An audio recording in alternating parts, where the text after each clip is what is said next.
If I myself had come across this YouTube channel as like a 17-year-old confused girl, the thought of being able to reach out to these people and to have them write back is something that would make me feel like I was less alone.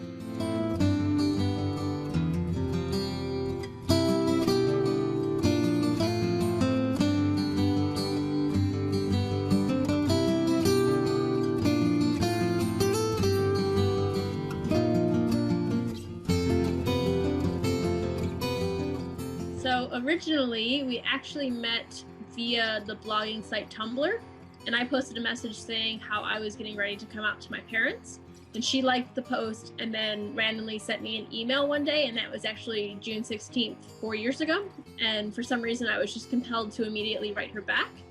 And so since that point, we emailed for about a year, multiple times a day. It was kind of the first thing I did in the morning and the last thing I did when I went to bed. The first time I flew out to see Kaylin, I was actually with my friends on an American trip around the country type thing.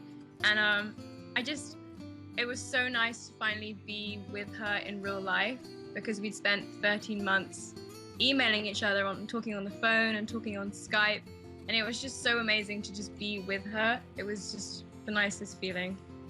When I first spent that time with Kaylin in real life, I filmed it. I filmed the whole trip. When I went back home, and we kept talking obviously, and we realized really quickly how much we missed each other. As a surprise to sort of cheer her up, and I guess to cheer myself up as well, I edited a little montage video together of the time that we'd spent in St. Kitts.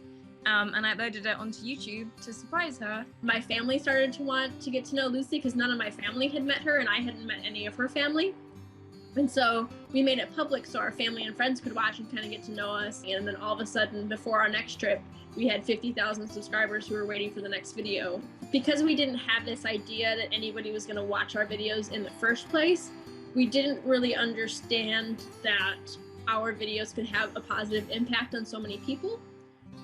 And so we opened a P.O. box just as a way to more personally connect with people who watched our videos. We really didn't expect to get very many letters, and then I was getting calls from the post office because I hadn't picked it up, and our P.O. box was overflowing.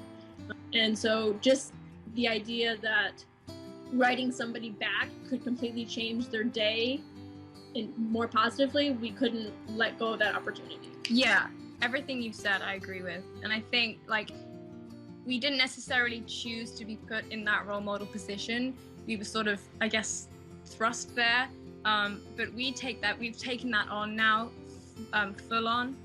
We kind of owe it to these young people, and I guess older people as well, who write to us, to communicate with them and let them know that they're not alone. And if it means we can take time out of our day to just write them a letter back, I'm willing to do that to everyone who writes to us, because it's just it's such a nice way of talking to people who you would necessarily not have met otherwise or talked to otherwise. And I think that's why I like YouTube so much, is it's become this sort of community building tool to unite a community who wouldn't necessarily be united otherwise because of where they are in the world. The video that I found the hardest to film was my coming out story, just because it was so from the heart, and I was being so honest. And at the time, I obviously never realized that 1 million people were going to watch it. So that was hard for me to film that video, but I wouldn't change it, and I wouldn't change what I said, because it's helped so many people. It looks like we'll both be moving to Arizona in June, July-ish. And I'm so excited to be closing this distance, because it's just been so long and so laborious and so difficult. It's so nice to be able to say we're moving in together. I think if we're still making a difference, then I think we'll continue with that. It may change just because we won't have these montage videos, because hopefully we'll be together most of the time, but I'm sure Lucy will think of some amazing thing and edit it beautifully, because that's what she does, and so I'm sure we'll continue making them. So yes, Kaylin will be continuing to teach me how to drive when I move over there. I think she's probably going to go grey from the stress, but it'll be worth it, and I guess people should start staying off the roads when I get my license, because it's going to be dangerous.